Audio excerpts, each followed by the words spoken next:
obviously good to be in the Tri-Cities and here in Kingsport. And again, it's nights like this that you're constantly reminded of the magnitude and the importance that is Tennessee football. Coach, can you feel the excitement at each stop in the state? And have you seen a difference in different parts of Tennessee? You know what, we always talk about a high level of consistency in our football program, and it's been a high level of consistency throughout the entire state and the country right now. But you know, particularly at the stops, it energizes me just to feel the passion and the energy that this great fan base has. Obviously, you know your way around here. We got 2 from Bristol and 2 from Kingsport. Talk about those guys and what they mean to, obviously 2 haven't played yet, 2 have. Talk about what they mean to this program. Well, they mean so much with Mac and Brandon and you know, so many things that go into it. We always talk about, we want individuals that understand what it is to wear the power team, you know, to really represent, obviously, the 2 young men coming into our program as well. And it's a pride of who we are. They're going to understand what the checkerboard stand for. They're going to understand the Vol Navy.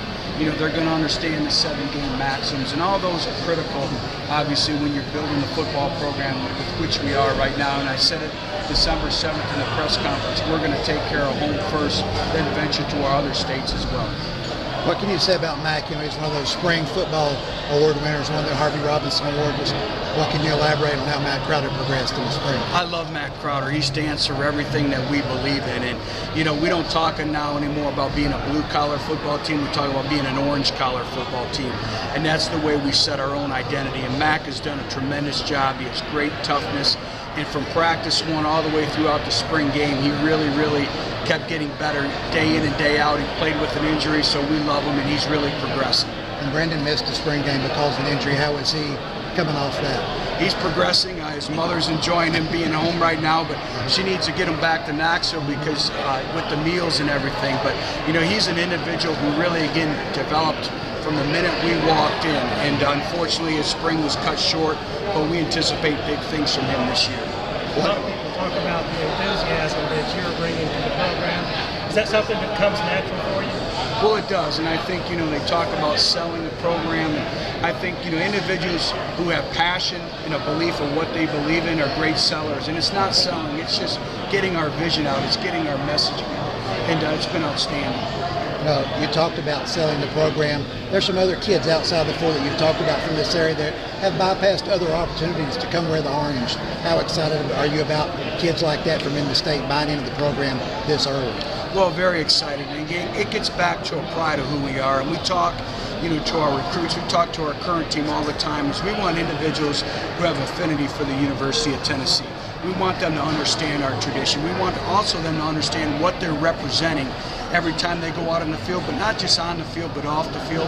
I thought that was indicative, obviously, with this past semester with 46 individuals over a 3.0, a 2.82 overall team GPA. That's what it's all about, is academics are first and foremost, and that's a byproduct of winning.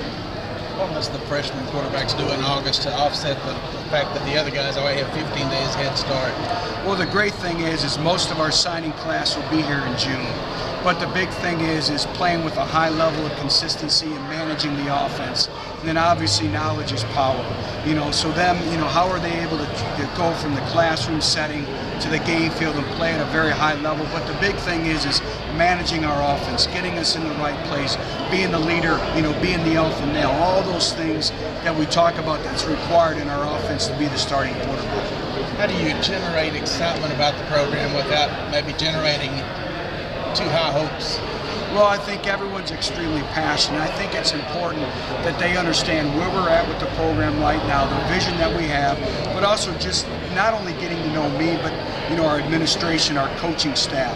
You know, we have a plan, you know, and we have experience behind that plan. But I think the big thing is we're going to have a high level of consistency, and we are not going to sacrifice. You know, and everything is about the development of our football program, and I like where we're going right now.